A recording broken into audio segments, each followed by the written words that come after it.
Salut à tous, aujourd'hui on se retrouve pour une nouvelle vidéo et aujourd'hui on se fait une petite vidéo guide d'achat pour le Maze of Force 2023 et donc du coup les conseils pour pouvoir profiter de ce Maze of Force 2023 et les offres que propose Lego. Au sommaire, on va voir les conseils pour pouvoir profiter de ces offres promotionnelles sans pour autant passer à côté, puisqu'évidemment Lego est malin et a quelques astuces pour que l'on ne puisse pas profiter de ces offres promotionnelles là.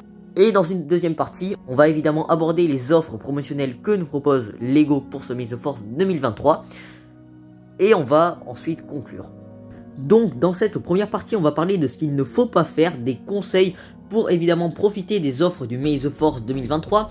Lego avait annoncé il y a quelques jours, voire quelques semaines, des sets 18+, dans la gamme Lego Star Wars qui fête les 40 ans du film Le Retour du Jedi, avec 3 boîtes qui visiblement sont plutôt sympathiques. On a évidemment le Star Destroyer Executor qu'il faudrait que je me prenne quand il sortira, et aussi 2 autres dioramas dans la gamme, dans la sous-gamme, dans la thématique Diorama Collection dans la gamme Star Wars. Eh bien, Lego a annoncé ces sets il y a quelques jours, mais il les a aussi mis en précommande sur le site en ligne. Et ça, c'est vraiment pour les personnes impatientes qui veulent recevoir leur set Lego le jour de la sortie. Mais encore une fois, ne précommandez jamais. Vous n'allez pas mourir, vous n'allez pas rater votre vie si vous ne précommandez pas. Si le set est en rupture Day One, bah tant pis, et de toute façon il y aura forcément une promotion dans un magasin à un moment de l'année. Donc voilà, c'est pas la peine de se précipiter Day One sur ces sets, surtout que c'est pas non plus des exclusivités. Vous pouvez très bien les trouver ailleurs. Donc voilà, encore une fois, ne précommandez pas ces sets là, vous pouvez très bien les trouver ailleurs, peut-être sûrement en promotion à un moment de l'année, et puis vous n'allez pas rater votre vie, vous n'allez pas mourir si vous les chopez pas Day One. Si c'est en rupture, n'hésitez pas à vous diriger vers un Lego Store, mais pas n'importe lesquels, les Lego Store officiels Lego gérés par Lego Danemark, et pas les franchisés par la société Percassi, puisqu'après vous n'avez pas le programme VIP. Mais quand je parle de précommande pour ces sets Lego Star Wars, c'est valable pour tous les sets Lego que Lego met en ligne sur son site pour pouvoir précommander. Ne précommandez jamais, on sait jamais s'il y a des offres promotionnelles, on sait jamais s'il y a un gift with purchase. Et si vous précommandez et au final vous avez un gift with purchase quelques jours après la sortie du set, ce serait un peu con de rater ça. Donc soit vous précommandez tout, mais pour le Maze of Force, vous ne pouvez pas cumuler les offres promotionnelles et ça c'est un peu con de rater ça. Soit vous êtes patient, vous ne précommandez pas et vous attendez pour le Maze of Force, histoire de rattraper quelques gift with purchase. Soit vous ne cramez pas directement votre thune et vous le gardez pour autre chose par exemple, et là tant mieux pour vous. Soit vous allez acheter vos gift with purchase sur le marché secondaire puisque vous n'avez pas les moyens de dépenser 150 balles pour tout cumuler. Donc voilà, je pense qu'on en a terminé sur la partie 1. Encore une fois, ne précommandez pas si vous voulez avoir un gift with purchase pour le Maze of Force. Attendez les promotions, attendez même le Maze of Force pour pouvoir profiter des offres promotionnelles pour ce Maze of Force 2023. En parlant d'offres promotionnelles, Lego a dévoilé le calendrier de ces goodies que Lego va offrir pour l'opération Maze of Force 2023. Et on fête les 40 ans du retour du Jedi dans Star Wars, donc évidemment pas étonnant, on a des gift with purchase qui seront sur cette thématique là. Donc première offre promotionnelle qui est présente dans chaque Maze of Force de chaque année, on a évidemment les VIP x2, les points VIP x2, les points VIP doublés lorsque vous achetez des sets Lego Star Wars, que ce soit en Lego Store officiel évidemment, donc géré directement par Lego Danemark, ou même que ce soit dans la boutique en ligne Lego Shop. Donc ce qu'on lui dit, c'est que cette opération de doublement de points VIP dans la gamme Lego Star Wars sera disponible entre le 1er et le 7 mai 2023, à l'occasion du Maze of Force évidemment. Ça veut dire que si vous avez un compte VIP qui d'ailleurs au passage est gratuit, la création de ce compte est gratuite, j'en ai fait même une vidéo sur le programme VIP, n'hésitez pas à aller la voir, je la mets dans les fiches. Et bien à chaque fois que vous passez en caisse avec un set Lego Star Wars et que vous avez votre compte VIP bien connecté sur la page du Lego Shop, et bien vous avez vos points VIP doublés à chaque achat Lego Star Wars, et ça c'est plutôt sympa pour profiter de points VIP en plus. Ensuite, en seconde offre promotionnelle, Lego nous propose un gift with purchase qui sera offert pour 85 € d'achat selon les dernières rumeurs encore une fois, qui représente des pièces de la Death Star avec aussi les plans de l'étoile de la mort dans un petit carton, évidemment pour les membres VIP. Et selon Outbreak, je cite, ce gift with purchase serait sans doute fabriqué par la société chinoise RDP qui produit habituellement ce type de goodies pour Lego. Pour info, la société RDP a déjà fait les pièces VIP qu'on pouvait convertir avec nos points VIP, les pièces qu'on pouvait voir dans le centre des récompenses, donc bon, c'est pas non plus une grande première. Donc la somme 85 € d'achat minimum, bon je pense que ça va pour le goodies comme ça, à voir évidemment si c'est énorme, si ça vaut le coup de dépenser une telle somme.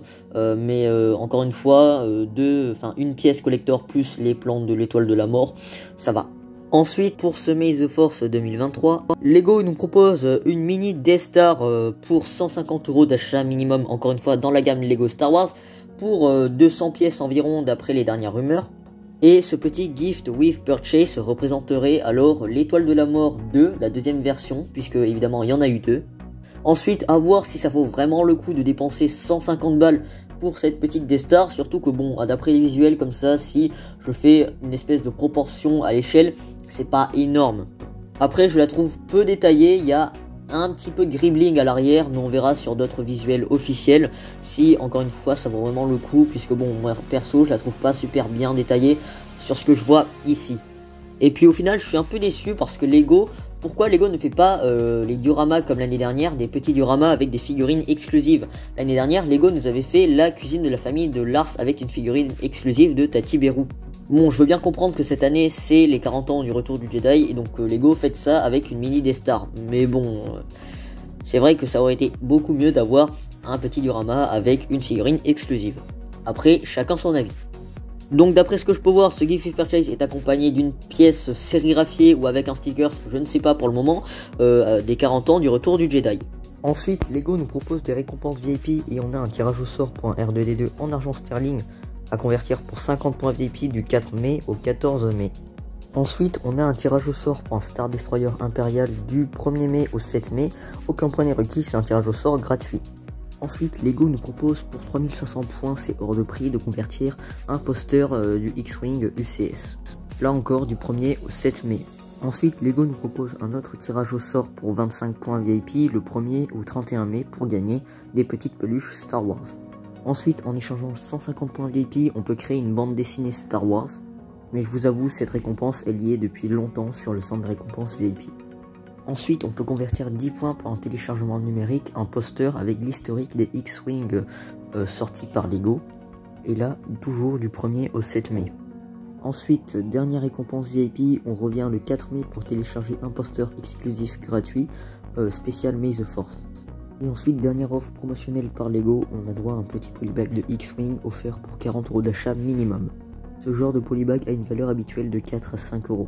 Donc voilà, il est temps de conclure ce petit guide d'achat pour le May the Force 2023 qui commence à être un peu long pour ce que c'est. Évidemment, les offres sont sympathiques, on a des gift with purchase plutôt sympas avec la Death Star, l'étoile de la mort que je trouve assez sympathique.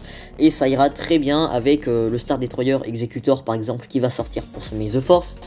Concernant le seuil d'achat de cette Death Star, j'ai oublié de vous le préciser, mais c'est 150 balles. L'année dernière, pour le diorama avec Tati Berou, c'était 160 balles. Donc là, on prend 10 balles en moins et c'est déjà bien. Concernant le deuxième gift with purchase, donc à savoir l'espèce de carton avec les plans de l'étoile de la mort et la pièce exclusive de l'étoile de la mort, bon, après voilà, je comprends que Lego chaque année fait un petit gift with purchase qui n'a pas de prix nanoise dans ce gift with purchase là, qui est commercialisé pour moins de 100 balles, enfin qui est offert pour moins de 100 balles. L'année dernière, on avait eu un porte-clés en Beskar. Bon, cette année, on a les plans d'étoile de la mort. Après, pour les 40 ans du retour du Jedi, je comprends que Lego est à l'appel pour fêter ça. Et puis pour le doublement des points VIP, bon ça reste classique, ça change pas, chaque année, chaque May the Force c'est toujours la même chose. Sinon pour les récompenses VIP, perso je les trouve pas super ouf, elles sont quand même assez chères, mis à part quelques tirages au sort comme celui du Star Destroyer qui est gratuit, ou encore un poster exclusif, mais vraiment pour la fiche du X-Wing je suis vraiment dégoûté, parce que 3500 points c'est juste hors de prix. Pour vous donner une idée, ça fait 23 €. Et évidemment, pour profiter des récompenses VIP, vous vous doutez bien qu'il faut avoir un compte VIP qui est gratuit, donc je vous redirige encore une fois vers la vidéo du programme VIP, je vous la mets en fiche et dans la description. Encore une fois, le conseil de base, et je le répéterai une dernière fois, c'est ne précommandez pas les sets qui sont en précommande, que ce soit dans la gamme Star Wars ou même que ce soit chez Lego tout court. Parce que si vous précommandez vos sets maintenant et que dans 2 semaines, au moment où vos sets sortent et il y a un gift with purchase, c'est un peu con de rater tout ça. Bref, je ferme ma parenthèse là-dessus, n'hésitez pas à me dire ce que vous en pensez en commentaire de cette opération May the Force, n'hésitez pas à me dire ce que vous pensez de ces gift with purchase. Il est temps de conclure cette petite vidéo guide d'achat pour ce May the Force. En tout cas, j'espère que la vidéo vous a plu, si c'est le cas, n'hésitez pas à laisser un pouce en l'air pour me montrer que vous avez aimé cette vidéo, n'hésitez pas à laisser un commentaire pour partager votre avis. Si ce n'est pas encore fait, n'hésitez pas à vous abonner et à activer la cloche pour ne rater aucune de mes vidéos, à me suivre sur mon compte Instagram, le lien est dans la description. Et quant à nous, on se retrouve très bientôt pour une prochaine vidéo. Et surtout, que la force soit avec vous.